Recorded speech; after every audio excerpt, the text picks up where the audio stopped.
আসসালামু আলাইকুম, স্বাগত জানাচ্ছি আরটিভির সন্ধ্যার সংবাদে। শুনছিলেন মার্কেন্টাইল ব্যাংক শিরোনাম। আপনাদের সঙ্গে আছি আমি সৈয়দা সাদিয়া বেনাজির। এবার বিস্তারিত সংবাদ। অনিয়ম দুর্নীতিতে নিমজ্জিত স্বাস্থ্য খাত ঢেলে সাজানোর উদ্যোগ শুরু হয়েছে। মহাপরিচালকের পদত্যাগের পর অব্যাহতি দেওয়া হয়েছে হাসপাতাল বিভাগের পরিচালক আমিনুল হাসানকে। স্বাস্থ্যমন্ত্রী জানান, সরকারের সর্বোচ্চ পর্যায়ে আলোচনা করে স্বাস্থ্য অধিদপ্তরের নতুন মহাপরিচালক নিয়োগ দেওয়া হবে। তবে তিনি মনে করেন, কোভিড নিয়ন্ত্রণে ভালো করেছে স্বাস্থ্য মন্ত্রণালয়। জুলহাস কবিরের রিপোর্ট। কোভিড মোকাবেলায় ব্যর্থতা সহ সাম্প্রতিক নানা কারণে প্রচণ্ড সমালোচিত স্বাস্থ্য অধিদপ্তর। স্বাস্থ্য সুরক্ষা সামগ্রী কেনায় অনিয়ম দুর্নীতি, জেকেজি ও রিজেন্ট হাসপাতালের সঙ্গে প্রশ্নবিদ্ধ চুক্তি সহ অভিযোগের অনেক তিরই ছিল প্রতিষ্ঠানের বিদায়ী মহাপরিচালক আবুল কালাম আজাদের দিকে।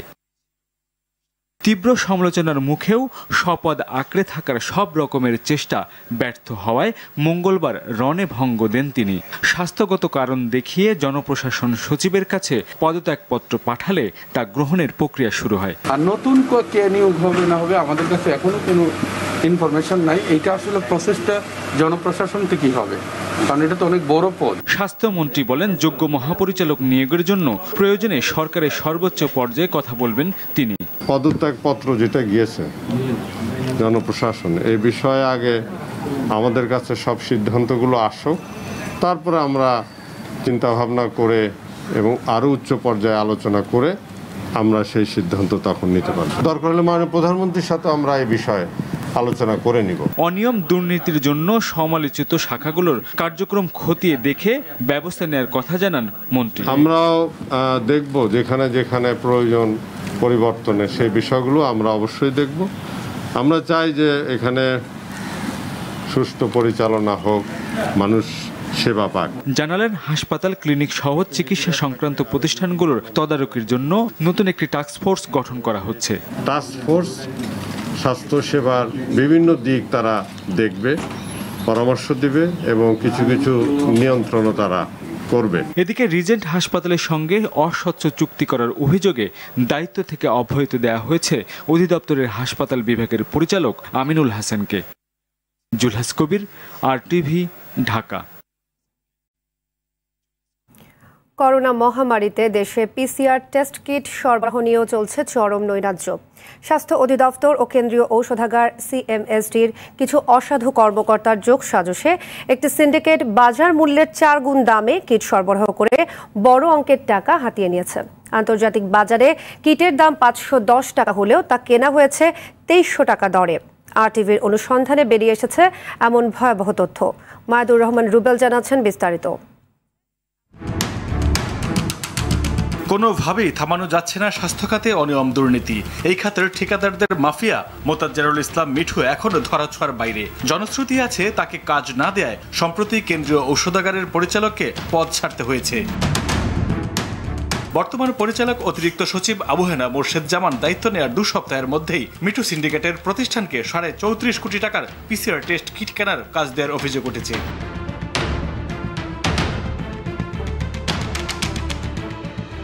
মিঠুর মেসার্স জেরিন এন্টারপ্রাইজকে 2300 টাকা দরে 1,50,000 পিস সেনশিওর বায়োটেক ব্র্যান্ডের টেস্ট কিটের কার্যাদেশ দেয় সিএমএসডি।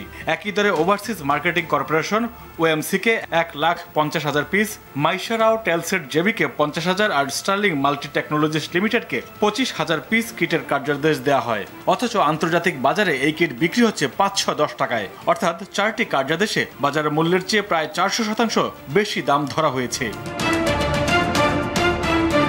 করোনার শুরু থেকে যেসব ঠিকাদার কিট সরবরাহ করছে তারা এখনো বিল না পেলেও মিঠু সিন্ডিকেটের কার্যাদেশ দেয়া বিল উত্তোলনের জন্য মন্ত্রণালয়কে তাগাদার চিঠি দিয়েছেন সিএমএসডির পরিচালক। বারবার চেষ্টা করেও এই বিষয়ে সিএমএসডির পরিচালকের বক্তব্য পাওয়া যায়নি। ফটকে বলা হয় ভেতরে কেউ নাই, আর টেলিফোনে সকাল থেকে বিকেল পর্যন্ত যোগাযোগ করা হলে পরিচালকের সহকারী বারবারই মিটিং এর দোহাই দেন। স্যারে মিটিং করতেছে, তো স্যারে মিটিং আলাদা রকম করতেছে, তো ক্যামেরা কইছে ডাইরেক্টর স্যার পারমিশন ছাড়া কোনো ক্যামেরা ঢুকতে না করে। স্বাস্থ্য মন্ত্রণালয়ের ক্রয় ও সংগ্রহ বিভাগের যুগ্ম সচিব সাইফুল্লাহ আজম বলেন, বিষয়টি তার জানা নেই, মন্ত্রী বা সচিব জানতে পারেন, তবে তাদের বক্তব্য পাওয়া যায়নি।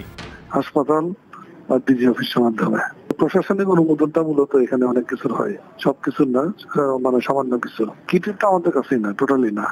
স্বাস্থ্য অধিদপ্তরের অতিরিক্ত মহাপরিচালক ডক্টর নাসিমা সুলতানা জানান, অধিদপ্তর চাহিদাপত্র দেয় সিএমএসডি কে। তারা কার মাধ্যমে ক্রয় করবে তা তাদের বিষয়। এই সব বিষয় তো আমি বলতে পারবো না। আমাদের চাহিদা সিএমএসডি তে যায়, চাহিদাটা আমার স্বাক্ষরই গেছে যে আমাদের টেস্টের জন্য এটা। স্বাস্থ্য অধিদপ্তরের থেকে ওই যে আপনার ব্ল্যাক লিস্ট করা হলো বেশ কিছু প্রতিষ্ঠানকে, এবং সেই প্রতিষ্ঠানগুলোর মাধ্যমে আবার কিভাবে সিএমএসডি অর্ডারগুলি করলো, কে কিনলো, এই বিষয়ে আমি বলতে পারবো না। টিআইবি বলছে, দুর্যোগে জিম্মি করে অসাধু ব্যবসায়ীরা যেন টাকা ছাড় করতে না পারে, সেজন্য সরকারকে সতর্ক হতে হবে। কোনো অবস্থায় সংশ্লিষ্ট প্রতিষ্ঠানের কর্ণধাররা যদি সরকারকে জিম্মি করে অর্থ আদায় করতে চান, প্রতিযোগিতা মূল্য বাজার মূল্যের সাথে অসামঞ্জস্যপূর্ণ মূল্য নির্ধারিত হয়ে এই ক্রয় সংঘটিত হয়ে থাকে। প্রতিরোধক ব্যবস্থা এবং দৃষ্টান্তমূলক শাস্তি ব্যবস্থা নিশ্চিত না করে কোনো অবস্থায় কোনো পক্ষ থেকে চাহিদা উপর ভিত্তি করেই অর্থ ছাড় করা যাবে, সেটি আমি কোনো অবস্থায় মনে করি না। তাহলে দুর্নীতি আরও উৎসাহিত হবে, এই ধরনের ঘটনা আরও সংঘটিত হতে থাকবে। মাইদুর রহমান রুবেল, RTB, ঢাকা।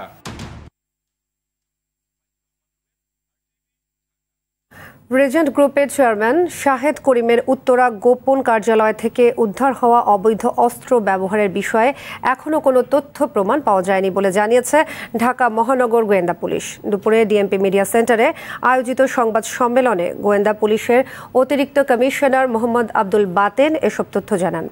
আব্দুল বাতেন বলেন, জালিয়াতির বিষয়ে শাহেদের বিরুদ্ধে করা মামলাটি র্যাব তদন্ত করবে, যে কোনো সময় র্যাব মামলা বুঝে নেবে। এছাড়াও সাবরিনার বিরুদ্ধে হওয়া মামলার তদন্ত এগিয়েছে জানিয়ে আব্দুল বাতেন বলেন, খুব দ্রুত এই মামলার চার্জশিট দেওয়া হবে। অবৈধ অস্ত্রটা যেটা তার লাইসেন্স নাই, সেই জন্যই সেটা অবৈধ। এই অবৈধ অস্ত্র ব্যবহৃত হয়েছে কোথাও, সেই তথ্য এখন পর্যন্ত পাইনি। আমরা সাবরিনার মামলাও প্রায় তদন্ত অনেক দূরে গিয়েছি, এবং এই মামলাটা আমরা আশা করছি যে খুব দ্রুত সময়ের মধ্যে আমরা চার্জশিট দাখিল করতে পারবো। জেল থেকে আসামি ছাড়ানোর তদবিরও করতেন রিজেন্ট হাসপাতালের হোতা শাহেদ করিম। বিকেলে উত্তরায় র্যাব সদর দপ্তরে র্যাবের আইন ও গণমাধ্যম শাখার পরিচালক আশিক বিল্লাহ নতুন এই অভিযোগ পাওয়ার কথা জানান। শাহেদ করিম একটি অভিনব পন্থা অবলম্বন করে এই প্রতারণা করতেন। তার মধ্যে একটি ছিল, জেলে কোনো আসামি থাকলে তাকে জেল থেকে জামিনে মুক্ত করে আনার জন্য উনি তদবির বাবদ মানুষের কাছে প্রতারণা করে টাকা নিতেন। স্বরাষ্ট্র মন্ত্রণালয়ের অনুমোদন ক্রমে মোহাম্মদ শাহেদ করিমের বিরুদ্ধে প্রতারণার যে মামলাটি আছে, সেটি র্যাব তদন্ত করার জন্য অনুমতি পেয়েছে। তারই ধারাবাহিকতায় বাকি যে দুটি মামলা আছে, বাকি দুটি মামলা অনুমোদনের জন্য আমরা স্বরাষ্ট্র মন্ত্রণালয় পুলিশ অধিদপ্তরের মাধ্যমে লিখিতভাবে অনুরোধ জানিয়েছি।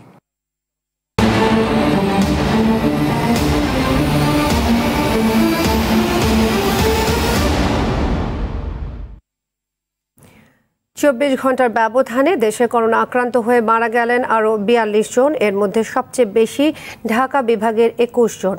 এ নিয়ে মৃতের সংখ্যা দাঁড়ালো 2751 জন। এ সময়ের মধ্যে 12,050টি নমুনা পরীক্ষায় নতুন করে করোনা মিলেছে 2,744 জনের। নমুনা পরীক্ষার তুলনায় আক্রান্তের হার 22.77%। দুপুরে স্বাস্থ্য অধিদপ্তরের নিয়মিত বুলেটিনে এসব তথ্য তুলে ধরা হয়। করোনা উপসর্গ নিয়ে কয়েক জেলায় আরও 6 জন মারা গেছে। এর মধ্যে কুমিল্লা মেডিকেল কলেজ হাসপাতালে 2 নারীর মৃত্যু হয়েছে। জেলায় নতুন 47 জনের করোনা শনাক্ত হয়েছে। চুয়াডাঙ্গায় করোনা উপসর্গ নিয়ে গৌরচন্দ্র নামে 70 বছরের বৃদ্ধের মৃত্যু হয়েছে। নারায়ণগঞ্জেও একজনের মৃত্যু হয়েছে। দিনাজপুরের হিলি ও মানিকগঞ্জে 2 জন মারা গেছে। ময়মনসিংহের নতুন 37 জনের করোনা পজিটিভ। রাজশাহীতে 95 জনের দেহে করোনা শনাক্ত হয়েছে।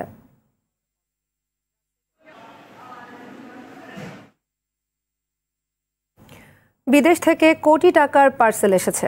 কুরিয়ার অফিস থেকে পার্সেল নিতে প্রথমে তাই ফোন করে চাওয়া হয় 1000 টাকা, এরপর কাস্টমসের নাম করে লাখ টাকা।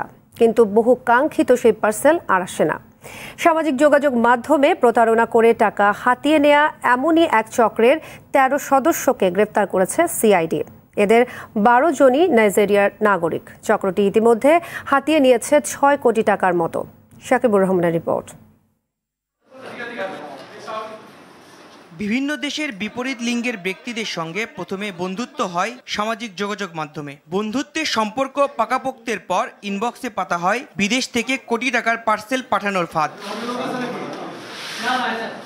পার্সেলটি কিভাবে সংগ্রহ করতে হবে পর্যায়ক্রমে তা জানানোর জন্য নিয়োজিত ছিলেন চক্রের 12 জন নাইজেরিয়ান নাগরিক। আর কাস্টমস অফিসারের পরিচয় দিয়ে শেষ ধাপের প্রতারণাটি করতেন চক্রের বাংলাদেশের নারী সদস্য রাহাত আরা খানম ওরফে ফারজানা মহিউদ্দিন। বেশ কয়েকটি অভিযোগের ভিত্তিতে রাজধানীর পল্লবীতে অভিযান চালিয়ে 5টি ল্যাপটপ, 14টি ফোন ও অসংখ্য সিম সহ 13 জনকে গ্রেফতার করে সিআইডি। কাস্টমসের পরিচয় দিয়ে একজন নারী কণ্ঠের বা পুরুষ কণ্ঠ এরকম ফোন করা হয়। এরা রীতিমতো একটা অফিস খুলে বসছে আর কি, 2টা ফ্লোর ভাড়া নিয়ে চেয়ার টেবিল দিয়ে একদম অফিস সাজানো, সেখানে প্রত্যেকে ল্যাপটপ নিয়ে চ্যাট করতেছেন এবং এই ভিকটিমের সাথে কমিউনিকেশন। তার মানে বোঝা যায় কিন্তু এদের নেটওয়ার্কটা খুব একটা ছোট না। সিআইডির এই ঊর্ধ্বতন কর্মকর্তা জানান, গ্রেপ্তারকৃতদের বেশিরভাগের পাসপোর্ট ও বাংলাদেশে থাকার অনুমতি নেই। এরা প্রত্যেকেই বলছেন তারা আসলে Nigerian, but still we have doubt, কারণ মাত্র 3 জনের কাছ থেকে পাসপোর্ট পাওয়া গেল এবং কারোর ভিসা নাই। আর বাকি 9 জন যারা আছেন তাদের কাছে কোনো পাসপোর্টই নেই। ডেলিবারেটলি বা ইন্টেনশনালি তারা পাসপোর্টগুলোকে ফেলে দিয়েছে। বিদেশি নাগরিকদের বাড়ি ভাড়া দেয়া এবং সামাজিক যোগাযোগ মাধ্যমে বন্ধুত্বের আগে ভালোভাবে যাচাই করার আহ্বান জানান তিনি। বিদেশি যারা আছেন তাদের বাংলাদেশে বৈধভাবে আছেন কিনা এটা চেক করে দেখবেন। সাকিবুর রহমান, RTV, ঢাকা। উত্তরাঞ্চল সহ দেশের বিভিন্ন এলাকায় বন্যা পরিস্থিতির অবনতি হয়েছে। কুড়িগ্রামে আবারও বাড়তে শুরু করেছে ধরলা, ব্রহ্মপুত্র সহ নদ নদীর পানি। টাঙ্গাইলে বাঁধ উপচে পানি প্রবেশ করেছে নতুন নতুন এলাকায়। বন্যা দীর্ঘ হওয়ায় দুর্ভোগ বেড়েছে বানভাসীদের, দেখা দিয়েছে খাদ্য সংকট। প্রতিনিধিদের পাঠানো তথ্যচিত্রে জানাচ্ছেন মাশায়েল আলমী। অতিবৃষ্টি আর উজানের ঢলে দ্বিতীয় দফার বন্যায় ক্ষতিগ্রস্ত কয়েক লাখ মানুষ। কুড়িগ্রামে আবারও বাড়তে শুরু করেছে ধরলা, ব্রহ্মপুত্র সহ কয়েকটি নদ নদীর পানি। গেল 24 ঘন্টায় ধরলা নদীর পানি 63 সেন্টিমিটার ও ব্রহ্মপুত্রের পানি বিপদসীমার 12 সেন্টিমিটার উপর দিয়ে প্রবাহিত হচ্ছে। যদি খাই তারগুলো পারি না, এভাবে আছে। আবার গরুর খেরের অভাব, পাট, তারপরে চিনা, কাউন, ধান, এগুলো সব নষ্ট হয়ে গেছে। গাইবান্ধায় ব্রহ্মপুত্রের পানি বিপদসীমা 63 ও ঘাঘট নদীর পানি 46 সেন্টিমিটার উপর দিয়ে প্রবাহিত হচ্ছে। জামালপুরে যমুনার পানি বাহাদুরাবাদ ঘাট পয়েন্টে 1 সেন্টিমিটার বৃদ্ধি পেয়ে বিপদসীমার 80 সেন্টিমিটার উপর দিয়ে প্রবাহিত হচ্ছে। সরকারের দেয় এলে মেম্বার দিচ্ছে খায়া গেলাম একটা যে জনগণের যে 200 চাউল 1 কেজি দিচ্ছে নাকি আমরা বাঁধের মধ্যে আছি, আমরা খুবই আছি, খুব দুঃখের পিছিয়ে আছি। টাঙ্গাইলে বাঁধ উপচে পানি প্রবেশ করে প্লাবিত হচ্ছে নতুন নতুন এলাকা। কালিহাতির বেলটিয়া এলাকায় নতুন করে ভাঙন দেখা দিয়েছে। সর্দি, কাশি, ডায়রিয়া এইসব রোগে রাস্তাঘাট চলাচল অসুবিধা। আমরা তো করাই আর একবেলা পাক করে 3 বেলা খাই, আর কি করবো। মানিকগঞ্জ, ফরিদপুর ও রাজবাড়ীতে পদ্মার পানি কিছুটা কমলেও ধলেশ্বরী, কালীগঙ্গা, ইছামতি সহ জেলাগুলোর অভ্যন্তরীণ নদীগুলোতে পানিবন্দী হাজার হাজার মানুষ। দ্রুত বন্যার্তদের মাঝে শুকনো খাবার, বিশুদ্ধ পানি সহ প্রয়োজনীয় যাবতীয় জিনিস সরবরাহের দাবি জানিয়েছেন ভুক্তভোগীরা। মাশায়েল আলমী, RTV। শ্রাবণের বর্ষণে টানা তৃতীয় দিনের মতো ডুবল রাজধানী। বর্ষা এলেই ডুবে যায় শহরের বেশিরভাগ সড়ক, অলিগলি, পানি ঢুকে বাসাবাড়ি, দোকানে। সমস্যা সমাধানে কোটি কোটি টাকা ব্যয় হলেও সুফল পান না নগরবাসী। এজন্য পরিকল্পনার অভাব আর সমন্বয়হীনতাকে দায়ী করেন নগর পরিকল্পনাবিদরা। স্থানীয় সরকার মন্ত্রী জানান, জলাবদ্ধতা নিরসনের দায়িত্ব ওয়াসার পরিবর্তে সিটি কর্পোরেশনকে দেওয়ার পরিকল্পনা চলছে। জাহিদ রহমানের রিপোর্ট। কোথাও হাঁটু, কোথাও বা কোমর সমান পানি। এক পশলা বৃষ্টি হলেই জলজট আর যানজটে নাকাল হতে হয় রাজধানীবাসীকে।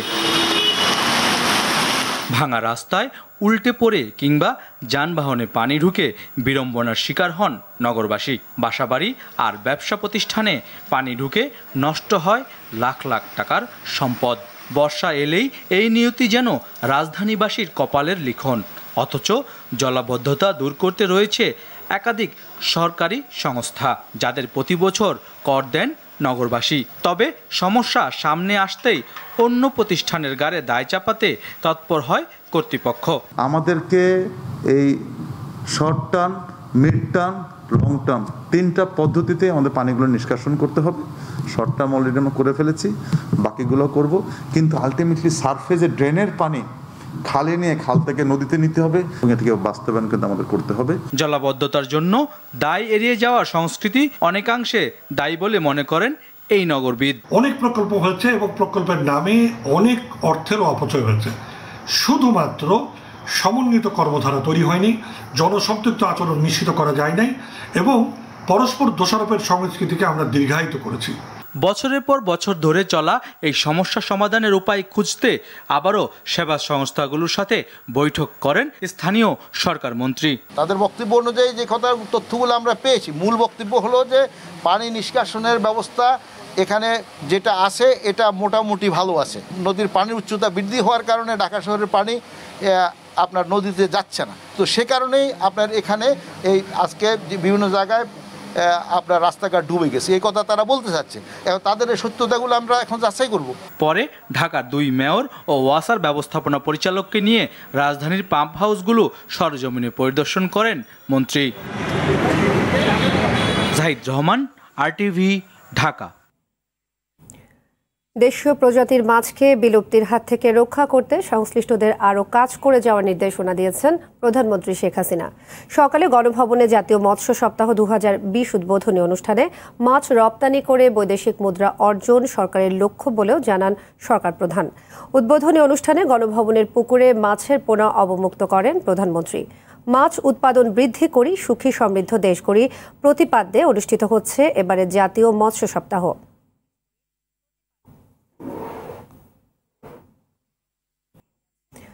দুদকের জিজ্ঞাসাবাদে বিদেশের টাকা ও মানব পাচারের অভিযোগ অস্বীকার করেছেন লক্ষ্মীপুর 2 আসনের সংসদ সদস্য কাজী শহীদ ইসলাম পাপুলের স্ত্রী সেলিনা ইসলাম। অর্থ পাচার ও অবৈধ সম্পদ অর্জনের অভিযোগে কুয়েতে গ্রেপ্তার পাপুলের স্ত্রী সংরক্ষিত নারী আসনের সংসদ সদস্য সেলিনা ইসলাম ও শালিকা জেসমিন প্রধানকে তলব করে দুদক। 20,000 বাংলাদেশিকে পাচার করে 1400 কোটি টাকা হাতিয়ে নেওয়ার অভিযোগে কুয়েতে পাপুলের বিচার চলছে। বিগত বছরগুলিতে লাভের মুখ দেখলেও এবার পশু নিয়ে দুশ্চিন্তায় আছেন সুনামগঞ্জ ও মৌলভীবাজারের খামারিরা। করোনার কারণে মানুষের ক্রয় ক্ষমতা কমেছে, তাই কোরবানির ঈদকে ঘিরে সংশয়টা আরও বেশি জেঁকে বসেছে। এদিকে পশুর হাটগুলোতে মানা হচ্ছে না স্বাস্থ্যবিধি। প্রতিনিধিদের পাঠানো তথ্যচিত্রে আরও জানাচ্ছেন মাসুদ মুস্তাহিদ। মহামারী করোনা ভাইরাসের কারণে সুনামগঞ্জ ও মৌলভীবাজারে অনেকটা অনিশ্চয়তার মধ্যেই হতে যাচ্ছে এবারের কোরবানির ঈদ।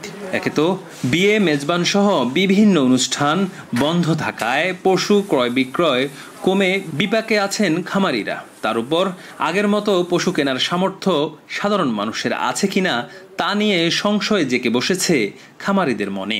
এখানে যে গরুগুলো আমার আছে, যদি সব গরুগুলো আমি এই ঈদও সেল দিতাম পারি তাহলে আমি লাভবান। প্রত্যেকটা গরুর পিছিয়ে প্রায় 400 থেকে 500 টাকা পার ডে আমাদের খরচ হচ্ছে, কিন্তু আমরা এগুলো রিটার্ন নিয়ে আসতে পারবো কিনা, আমরা বিক্রি করতে পারবো কিনা। ঈদুল আজহাকে সামনে রেখে মৌলভীবাজারে 1670 জন মৌসুমী খামারি প্রায় 20,000 গরু মোটাতাজা করেছেন।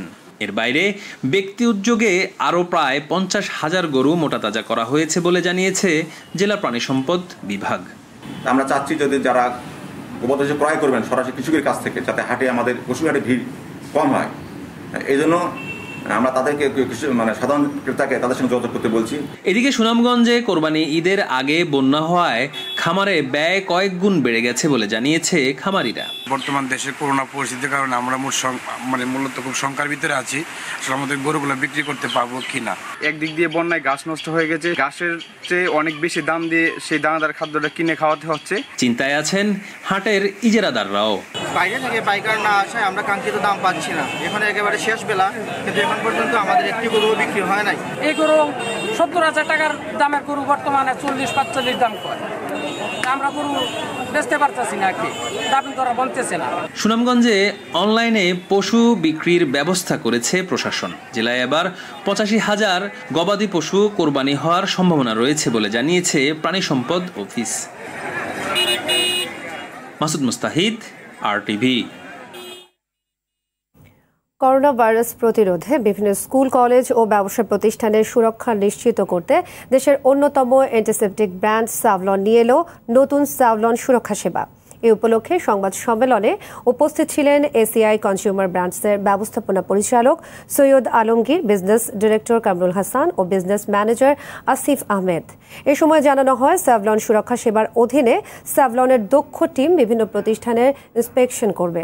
সেবার মধ্যে থাকবে কনসালটেন্সি, স্বাস্থ্যবিধি বিষয়ক প্রশিক্ষণ ও ডিক্টোমিনেশন সহ সার্টিফিকেশনের ব্যবস্থা।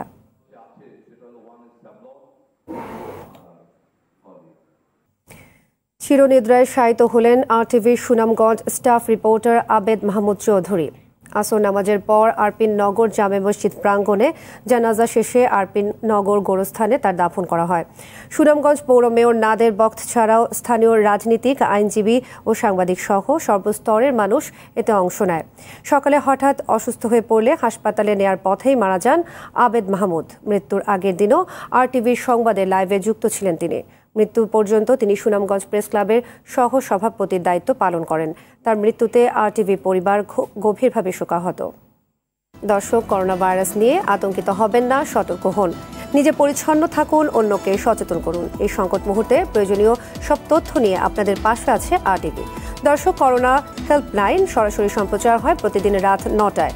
করোনা নিয়ে আপনার জিজ্ঞাসা, প্রশ্ন, অভিযোগ, মতামত জানান অথবা আপনার সংক্ষিপ্ত প্রশ্ন অথবা বক্তব্য ভিডিও করে আপলোড করুন আরটিভির করোনা হেল্পলাইনের মেসেঞ্জারে।